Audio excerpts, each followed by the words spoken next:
नमस्कार साथियों, कैसे हैं आप लोग। उम्मीद करते हैं कि आप लोग बहुत बढ़िया होंगे, मस्त होंगे, स्वस्थ होंगे, खा रहे होंगे, पी रहे होंगे, झूम रहे होंगे, नाच रहे होंगे। आप सभी दोस्तों का ये जो लेक्चर सीरीज चल रहा है सेट थियरी का, इसमें अब बहुत कम लेक्चर्स रह गए हैं, जिसको आप डेली का डेली देखिएगा तो बहुत जल्द ही समाप्त हो जाएगा। और हमारे साथ देखिए, एक एक चीज समझ में आएगा। यदि वीडियो आपको अच्छा लगे तो प्लीज लाइक कर दीजिएगा, और यदि चैनल पे नए आए हैं तो सब्सक्राइब कीजिएगा। चाहे आप उसको चूम लो या नाच के झूम लो, लेकिन किसी भी तरह से चैनल सब्सक्राइब हो जाना चाहिए। ये आप सभी दोस्तों से मेरा उम्मीद है कि आप लोग जरूर इस वादा को पूरा कीजिएगा। जरूर बोला गया। सो देखिए, आप कोई भी बोर्ड से हो मेरे भाई, सीबीएसई से हो, आईसीएसई बोर्ड से हो, बीएसई या कोई स्टेट बोर्ड से हो, जैसे यूपी बोर्ड हो, एमपी बोर्ड हो, हरियाणा बोर्ड, पंजाब बोर्ड, छत्तीसगढ़, जो भी बोर्ड हो जहां पे एनसीईआरटी को फॉलो किया जाता है, बेझिझक आप इस चैनल पे आए, इसको सब्सक्राइब कीजिए। और मैथमेटिक्स से रिलेटेड एक एक प्रॉब्लम आपको यहाँ पे सॉल्व किया जाएगा, उसको दूर किया जाएगा। आपको हिंदी और इंग्लिश दोनों बाइलिंगुअल क्लासेस चलती हैं। प्लीज आइए और दोस्त देखिए इस भाई का क्या है जलवा। आप एनडीए की तैयारी कर रहे हैं तो यहाँ पे बेसिक ऐसा मिलेगा, आप यूट्यूब पे और सर्च कर लीजिएगा। एयरफोर्स की तैयारी के लिए तो एनएफ हो जाएगा। नेवी, आईआईटी, जेई मेंस के लिए भी बेस लेवल इतना ज्यादा मजबूत बना देगा, इतना ज्यादा पिलर आपका मजबूत कर देगा। इस पे आप 20 तल्ला ले जाइए, कोई मतलब नहीं है, गिरने वाला नहीं है मेरे भाई, ढहने वालों में से आप नहीं हो। और कोई भी कॉम्पिटेटिव एग्जाम्स की तैयारी कर रहे हैं, केवल भाई को सपोर्ट करते चलिएगा। आने वाले दिनों में एक एक चीज, क्या चाहे अरिथमेटिक हो, एडवांस मैथमेटिक्स हो, उसकी क्लासेस चलने लगेंगी, रेगुलर चलेगी। लेकिन सबसे पहले सपोर्ट की जरूरत है। आप तो खुद ही जान जाइएगा इसके पढ़ाने का स्टाइल क्या है। सो देखिए मेरे भाई, कॉम्प्लीमेंट ऑफ अ सेट, तो मैंने यहाँ पे जो भी है सिलेबस में क्या क्या पढ़ना है उसको लिख देते हैं। देखिए, मैंने डिसजॉइंट सेट पढ़ाया, डिफरेंस पढ़ा दिया, कॉम्प्लीमेंट ऑफ अ सेट पढ़ा रहे हैं। अब आज फिर खत्म करेंगे लॉज ऑफ अलजेब्रिक सेट। अब कॉम्प्लीमेंट ऑफ अ सेट क्या है, जो मेन टॉपिक है उसका नाम है वेन डायग्राम। हम यहाँ पे वेन डायग्राम पढ़ा रहे हैं। क्या पढ़ा रहे हैं मेरे डार्लिंग? वेन डायग्राम पढ़ा रहे हैं मेरी जान। वेन आरेख इसको हिंदी में बोला जाता है। जो टॉपिक कल पढ़ाए थे समुच्चय का पूरक यानी कॉम्प्लीमेंट ऑफ अ सेट क्या होता है सो समझिएगा। तो मैंने बताया था, मान लीजिए, देखिए कॉम्प्लीमेंट की जब भी बात करेगा, मैंने आपको एग्जाम्पल दिया था, आप लोग लोअर क्लासेस में पढ़े होंगे। कॉम्प्लीमेंट्री एंगल, पूरक कोण, जिसमें जाना जाता है कि मान लो कि एक कोण ए है और इसके पूरक मतलब कि क्या होगा, तब पूरक यानी कॉम्प्लीमेंट के लिए 90 पूराया जाता है। तो मान लो एक कोण ए है, एक कोण बी है, मान लो कि ये 60 है, तो इसके पूरक कितना होगा 30। यानी कैसे निकालते हैं, तो 60 में से 30 को लेस करते हैं, 90 में से 30 को लेस करते हैं तो 60 आता है। तो इस तरह से कॉम्प्लीमेंट्री एंगल निकालते हैं। तो वही मेरी जान यहाँ पे बात है कि यहाँ पे कॉम्प्लीमेंट्री एंगल नहीं बल्कि कॉम्प्लीमेंट्री सेट निकालना है। तो मेरी जान एक होता है यहाँ पे, जैसे कॉम्प्लीमेंट्री मान लो कि ए है, तो ए का कॉम्प्लीमेंट्री निकालना है यानी पूरक निकालना है, तो ए डैश से या A to the power C for complementary बोला जाता है, तो इससे सूचित किया जाता है। तो ए का जब हम कॉम्प्लीमेंट्री निकालेंगे तो इसका हो जाएगा, जैसे हम उसमें 90 में से ए घटाते हैं, क्या बोल रहे हैं, जब हम ए का कॉम्प्लीमेंट्री एंगल निकालते हैं तो 90 में से ए लेस करते हैं। लेकिन यहाँ पे सेट निकालना है तो यहाँ पे सबसे बड़ा होता है यूनिवर्सल सेट। तो यूनिवर्सल सेट को एस से या कैपिटल यू से या ओम से, ओमेगा से, एक साई से, इस सबसे सूचित किया जाता है। लेकिन सबसे फेमस दो है, एक यू है और एक एस है। ये दोनों में से कोई एक से सूचित कीजिएगा, कोई दिक्कत नहीं है। एस भी बहुत ज्यादा चलता है, यू भी चलता है। तो देखिए, कॉम्प्लीमेंट्री सेट जब भी निकालेंगे तो एस यानी यूनिवर्सल सेट में से जिसका कॉम्प्लीमेंट्री निकालना ए का निकालना है, तो सेट ए को लेस कर देते हैं। यही आपका है कॉम्प्लीमेंट्री सेट। जैसे मेरी जान, मान लो कि एक मतलब यूनिवर्सल सेट है, A B C D E F. आज जो भी सेट होगा तो यूनिवर्सल सेट ऐसा सेट होता है जो हर सेट का सुपर सेट होता है मेरी डार्लिंग। तो मान लो कि एक सेट है, तो ए में जब भी एलिमेंट होगा, चाहे तो इसके बराबर होगा या इससे कम होगा, कभी इससे ज्यादा हो जाएगा तो इसका सुपर हो जाएगा, तो ये रॉन्ग हो जाएगा। तो मान लो कि इसमें ए में जो है सो मेरी जान ए बी ई एफ है, तो देखो तो मेरी जान इसके सभी एलिमेंट इसमें मौजूद है, यानी ए इसका सबसेट हो जाएगा। ये यूनिवर्सल सेट है ही, क्योंकि इसमें सबसे ज्यादा एलिमेंट है। तो अब मेरी डार्लिंग यहाँ पे अगर जो हम ए डैश यानी ए का कॉम्प्लीमेंट यानी ए का पूरक निकालेंगे मेरी जान, मेरी प्राण, यहाँ पे आ जाओ, झूम लो और खा लो पान और देखो मचा दो धमाल।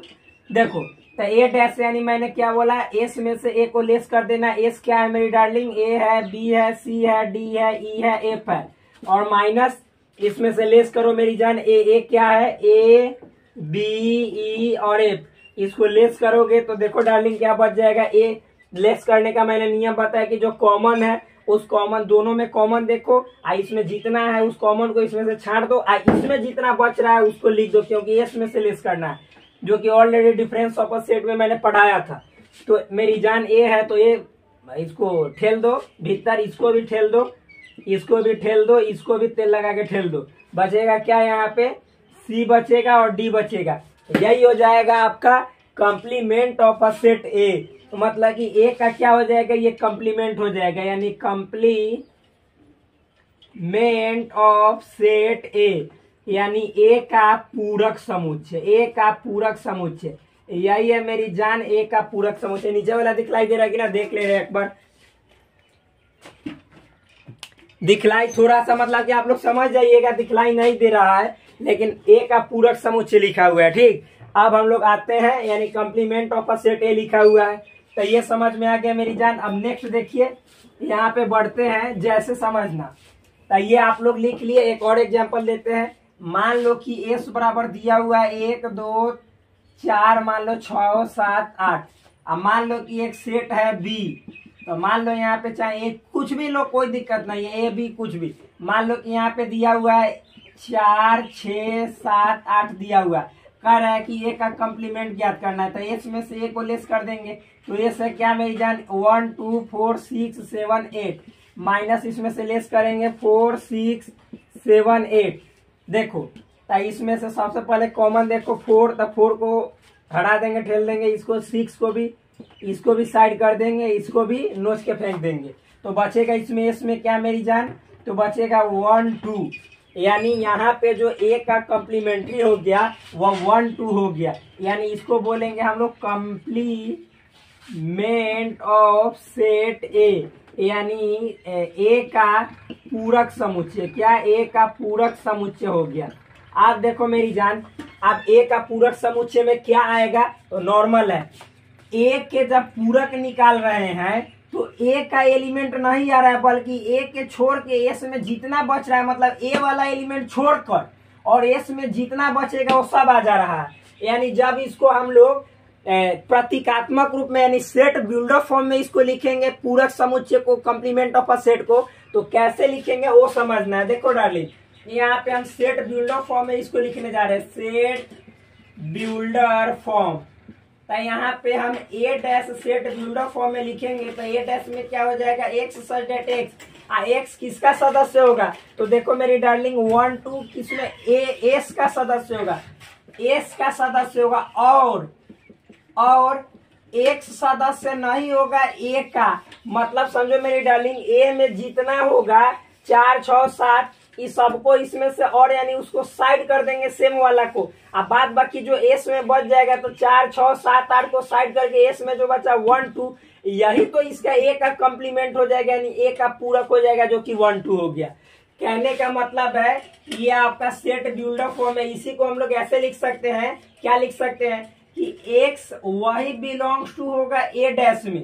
क्या, एक्स वही बिलोंग्स टू होगा ए डैश में। इंप्लाइड एटी किसको इंप्लाइड करेगा, जो एक्स नहीं बिलोंग्स टू होगा ए का, यानी ए का सदस्य नहीं होगा वही ए डैश का सदस्य होगा। देखो मेरी डार्लिंग, तो ए का सदस्य 4 6 7 8 इसमें नहीं है, लेकिन तो यही ए डैश का सदस्य जो कि इसमें से लिया गया, एस में से 1 2, यानी 4 6 7 8 को हटाकर फेंक कर और जो बच गया उसी को इसमें डाल दिया गया। यानी ये है आपका सेट बिल्डर फॉर्म में। ये लिखो चाहे ये लिखो, बात इज सेम बट लिखावट इज थोड़ा सा डिफरेंट। यही बात है, नॉर्मल है। अब देखो मेरी जान, नेक्स्ट आते हैं, अब इसके वेन डायग्राम की बात करते हैं। किसकी बात, वेन डायग्राम की। तो देखो नॉर्मल है, हम यहाँ पे मतलब ए डैश का वेन डायग्राम देखेंगे, ए डैश का वेन डायग्राम तो कैसे होगा सो समझिएगा। तो वेन आरेख, इसका वेन आरेख यानी वेन डायग्राम की बात करें मेरी जान, तो यहाँ पे समझना, सबसे पहले तो हम एस द्वारा सूचित करते हैं आयत द्वारा सूचित करते हैं यूनिवर्सल सेट को। इसके अंदर ये मेरी जान ए है, क्या है, ए है, तो ए डैश हमको निकालना है, ए डैश। तो ए डैश में क्या है, ए को हटा दो, तो ए को हटा दो, एस में जो भी बचा, तो एस मतलब बाहर, तो ए को इतना को साइड कर दोगे तो जो भी बाहर का बच जाएगा ये सब बाहर वाला जितना है सब रंग आ जाएगा मेरी डार्लिंग, ये सब। ये मतलब कि आपका क्या हो जाएगा, ये जो भी है, ये जो रंग रहे हैं हम,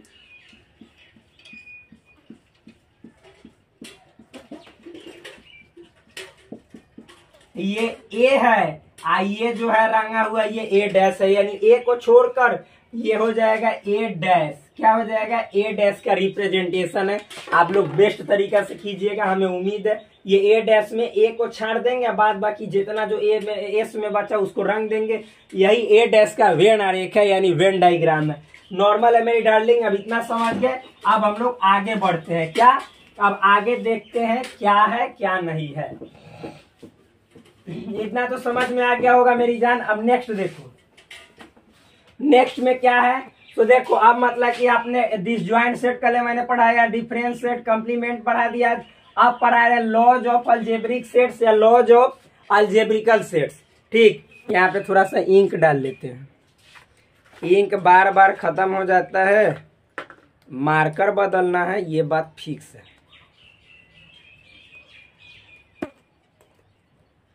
पढ़ाई में मन लग रहा है आप लोग को या नहीं, अच्छा लग रहा है, वीडियो अच्छा लग रहा है तो आप लोग शेयर भी कीजिए अपने दोस्तों के बीच, और लाइक तो जरूर ठोकिएगा। और फिर मतलब चैनल नए होंगे तो चैनल को सब्सक्राइब कीजिए, और दोस्तों को भी बताइए, समझ में आ रहा होगा तब, और नहीं आ रहा होगा तब तो कोई फायदा ही नहीं है।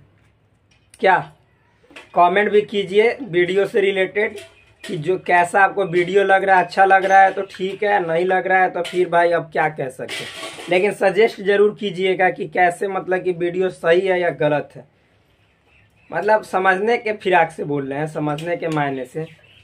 तो देखो अब हम लोग पढ़ रहे हैं लॉज ऑफ अलजेब्रिक सेट्स या लॉज ऑफ अलजेब्रिकल सेट्स, जो भी बोलो। तो यहाँ पे हम लोग बोलेंगे समुच्चयों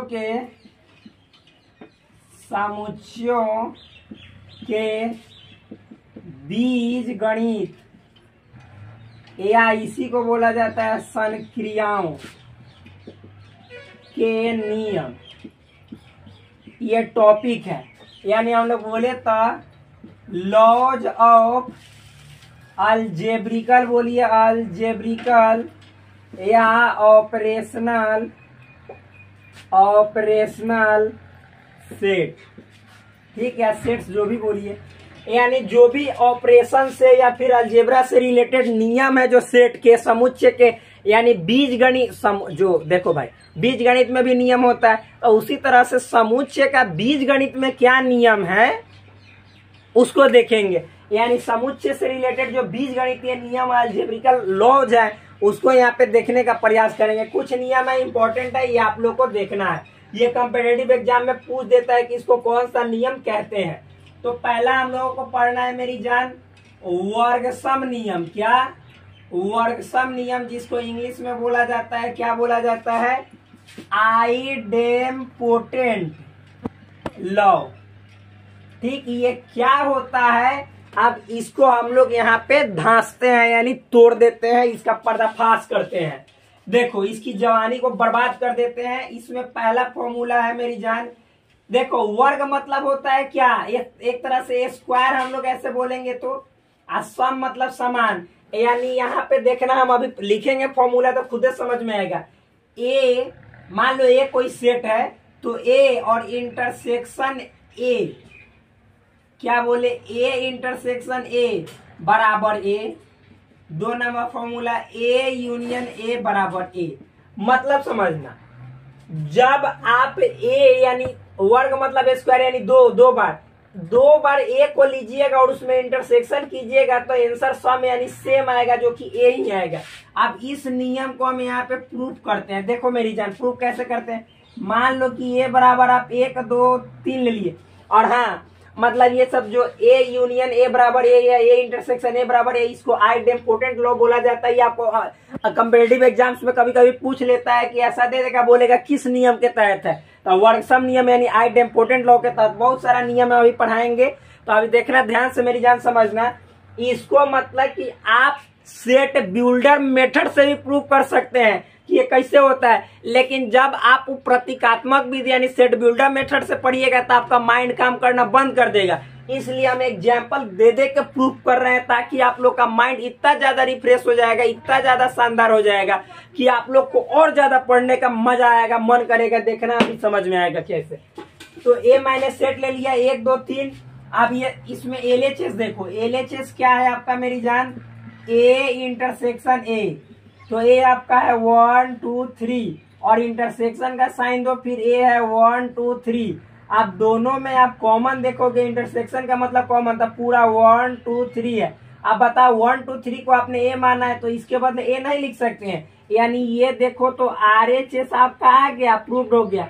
यहाँ पे ए लाना था, तो देखो ए बराबर 1 2 3 है, तो इतना को आप ए लिख सकते हो, तो यही ना लाना था, तो प्रूव्ड हो गया।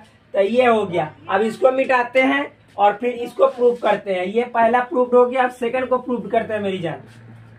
2 नंबर में आपका क्या है, ए यूनियन ए बराबर ए। इसमें भी वही ए बराबर वही माने थे जो 1 2 3 ले लो। अब इसमें एलएचएस देखो मेरी जान, ए यूनियन ए है, तो ए आपका क्या है 1 2 3 और यूनियन कर दो और 1 2 3, क्योंकि फिर तो यही है। आप दोनों को मिलाओ तो 1 2 3 ही आएगा, क्यों, दोनों को मिलाने का मतलब सेम चीज है, बार बार दोबारा नहीं लिखा जाता है, यानी सेट में जो सेम चीज है उसको रिपीट नहीं किया जाता है, तो एक ही बार लिखेंगे। अब बताओ इतना के बदले हम क्या लिख सकते हैं, ए, तो यही ना ये लाना है, आरएचएस प्रूफ। तो ये पहला जो है आपका नियम लॉ अलजेब्रा का सेट से रिलेटेड, ये प्रूव्ड हो गया मेरी जान। इसको आप लोग को माइंड में सेट कर लेना है। आइडेम्पोटेंट लॉ खत्म, वर्डसम नियम खत्म।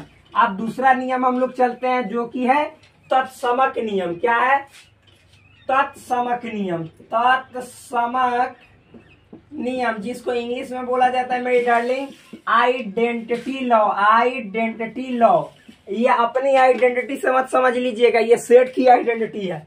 क्या है सो समझिएगा। इसमें होता है 1 नंबर में क्या है सो समझिएगा। आइडेंटिटी का मतलब अभी समझाएंगे। आप देखिए आइडेंटिटी एलिमेंट आप लोग पढ़े होंगे, ध्यान समझिएगा मेरी जान। मान लो कि जोड़ से रिलेटेड यानी जोड़ यानी एडिशन से रिलेटेड आपने पढ़ा होगा आइडेंटिटी एलिमेंट यानी तत्समक अवयव। एक गुणा से रिलेटेड पढ़ा होगा तत्समक अवयव। मान लो कि जैसे ए है, तो ए में हम कौन सा एलिमेंट जोड़ेंगे कि फिर ए में कौन सा एलिमेंट जोड़ेंगे कि ये आ जाएगा, तो 0। क्या 0 जोड़ेंगे। फिर ए है, ए में कौन से एलिमेंट से गुना करेंगे कि यही आ जाएगा, तो 1। यानी जब हम लोग सिंपल संख्या वाला यानी नंबर का हम लोग बीज गणित यानी अलजेब्रा पढ़ रहे थे, तो यहाँ पे हम लोग नंबर से रिलेटेड जो भी आइडेंटिटी एलिमेंट यानी तत्समक अवयव है उसको जान रहे थे। तो हम लोगों ने उसमें पढ़ा है, मान लो 2 एक संख्या ले लिए, तो 2 में कौन सी संख्या जोड़ेंगे तो 2 आ जाएगा, तो 0। 2 ले लिए, 2 में कौन सी संख्या से गुना करोगे तो 2 आ जाएगा, तो 1।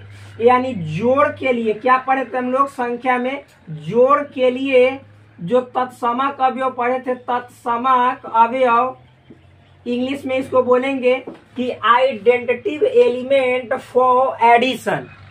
आइडेंटिटिव एलिमेंट फॉर एडिशन यानी जोड़ के लिए तत्समक नियम मेरी जान क्या है, 0।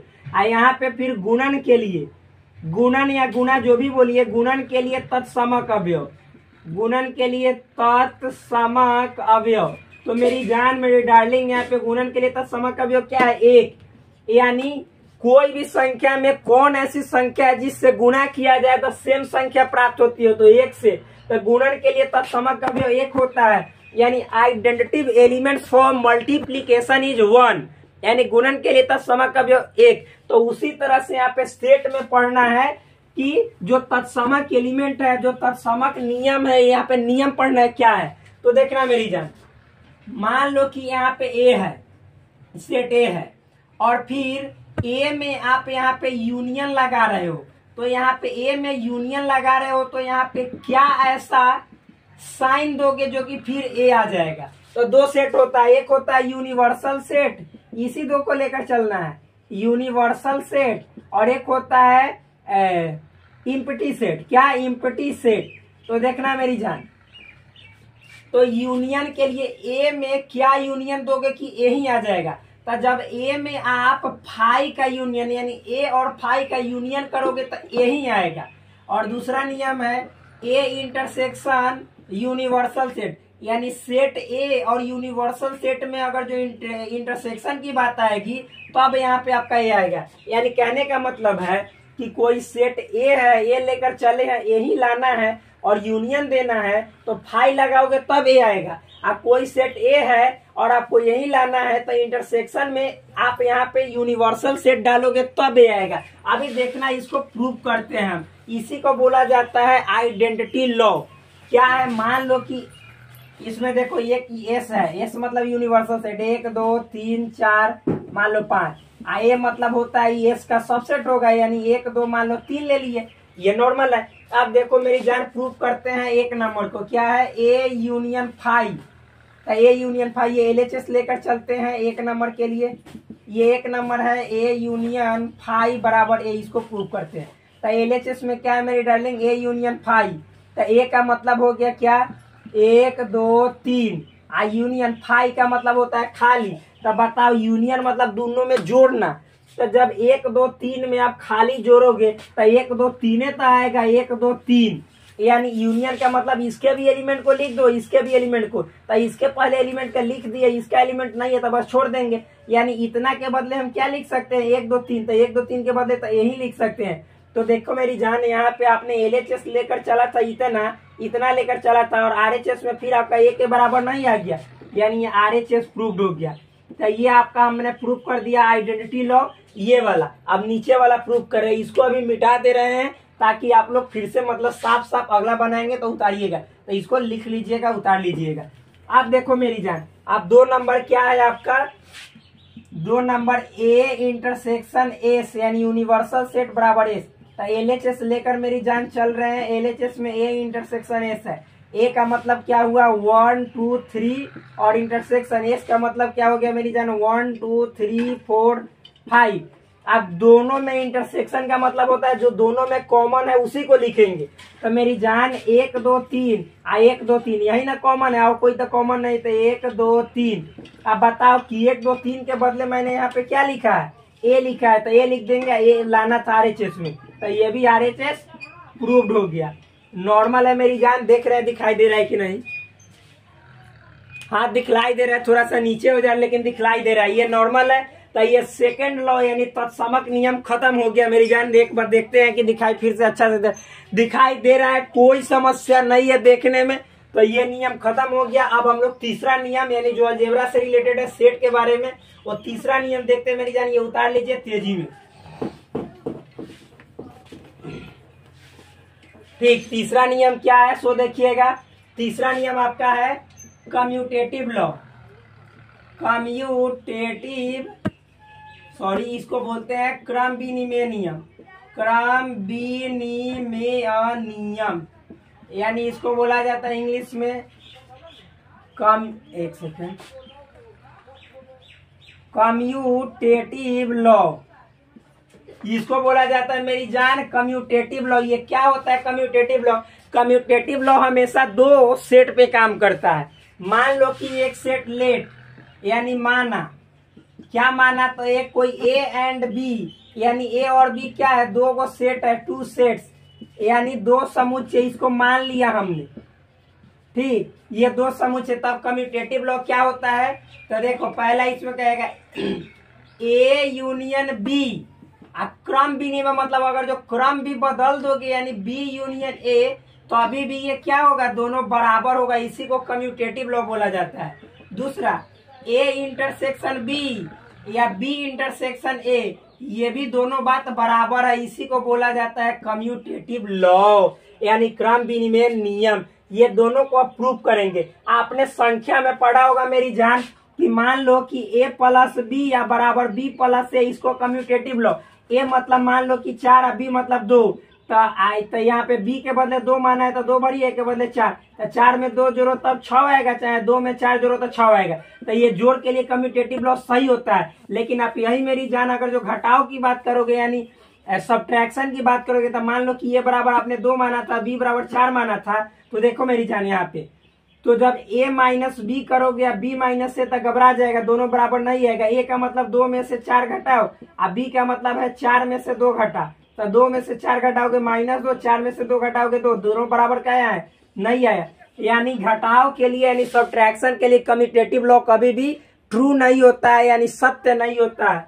तो यही बात है गुना में भी हम लोग संख्या में अलजेब्रा में देखते हैं कि a गुने b लिखो चाहे b गुने a लिखो, बात ही सेम सेम। मतलब a का वैल्यू मैंने यहाँ पे 2 माना था, b का वैल्यू 4, जो भी मान लो भाई आप 4, तो यानी 2 में 4 से गुना करो चाहे 4 में 2 से गुना करो, 8 आएगा तो 8 आना तो 8 ही है। तो ये दोनों बराबर हुआ कम्यूटेटिव लॉ। मान लो कि a बराबर 2 माना, b बराबर 4 माना, लेकिन भाग पर यानी डिवीजन पर देखो तो a बट्टा b या चाहे b बट्टा a बराबर नहीं आएगा। a मतलब 2 बट्टा b मतलब 4, 2 बट्टा 4, b मतलब 4 बट्टा 2, तो मेरी जान यहाँ पे आया 1 बट्टा 2 आया, यहाँ पे आया 2, तो 1 बट्टा 2 कहो 2 के बराबर होगा नहीं, यानी ये कम्यूटेटिव लॉ को फॉलो नहीं करेगा। यानी अगर जो हम लोग संख्या वाला अलजेब्रा में देखें तो जोड़ और गुना कम्यूटेटिव लॉ को फॉलो करता है, बाद बाकी घटाव और भाग कम्यूटेटिव लॉ को फॉलो नहीं करता है। ये बात समझ में आ गया। लेकिन यहाँ पे देखना मेरी जान कि जो ए यूनियन बी है यानी यूनियन और इंटरसेक्शन दोनों कम्यूटेटिव लॉ को फॉलो करता है, अभी प्रूव करके दिखा रहे। थोड़ा सा समय देख लेने दो भाई मेरे, समय 26 मिनट का वीडियो हो चुका है, जल्दी जल्दी इसको करते हैं। देखो मान लो कि a बराबर आपका 1 2 3 है और b बराबर मान लो मेरी जान 2 3 4 है। तो मैंने यहाँ पे पहला क्या लिखा है, a यूनियन b बराबर b यूनियन a प्रूफ करना है, b यूनियन a। तो LHS में मेरी जान क्या है, a यूनियन b, यहाँ पे a यूनियन b ही तो है। तो a मतलब क्या हो गया यहाँ पे 1 2 3 यूनियन, बी मतलब क्या है मेरी जान 2 3 4। यहाँ पे दिखलाई दे रहा है भाई, थोड़ा सा यो प्रॉब्लम बार बार देखना पड़ता है। हाँ दिखलाई दे रहा है, यानी अब ऊपर लिखना है थोड़ा सा। तो देखो मेरी जान ए, तो यहाँ पे ये दोनों को मिलाना है। तो सबसे पहले मैंने बताया था कि 1 2 3 लिख दो, 1 2 3। देखो कि अगर जो आपने जो दो मान लो कि इसमें 2 3 है तो 2 3 तो आपने ऑलरेडी लिख चुका है, तो केवल 4 बचा तो 4। यानी देखो मेरी जान ए यूनियन बी में 1 2 3 4 आया। तो इसी तरह से LHS में जब इतना आया तो हम RHS लेकर चलेंगे। क्या है मेरी जान RHS, तो RHS में आपका क्या है B union A, B union A. तो B में क्या है मेरी डार्लिंग 2 3 4 और यूनियन ए में क्या है मेरी जान 1 2 3 1 2 3। अब दोनों को मिला दो तो देखो 2 3 4 ये लिख दो पहले। अब यहाँ पे 1 है तो 1 लिख दो, 2 3 तो ऑलरेडी लिख चुका है। सेट में मतलब एलिमेंट का क्रम यानी ऑर्डर इधर उधर होने से कोई मतलब नहीं होता है। जितना मतलब कि LHS में 1 2 3 4 है उतना ही RHS में 1 2 3 4 है। यानी दोनों में अवयवों की संख्या बराबर है, यानी LHS इक्वल हो गया RHS के। यानी A यूनियन B कहो चाहे B यूनियन A कहो, बात ही सेम सेम यानी क्रम विनिमय को फॉलो करेगा, प्रूव्ड हो गया। अब मेरी जान जो बात बाकी बच्चा इसको कल प्रूव करेंगे। तब तक के लिए धन्यवाद, bye bye, take care, please love you all and subscribe this channel, like this video, suggest on this video and जो भी आपको क्वेरीज हो मतलब कमेंट में पूछिए। जय हिंद, जय भारत। फिर मिलते हैं आपसे नेक्स्ट वीडियो में डार्लिंग, तब तक के लिए धन्यवाद।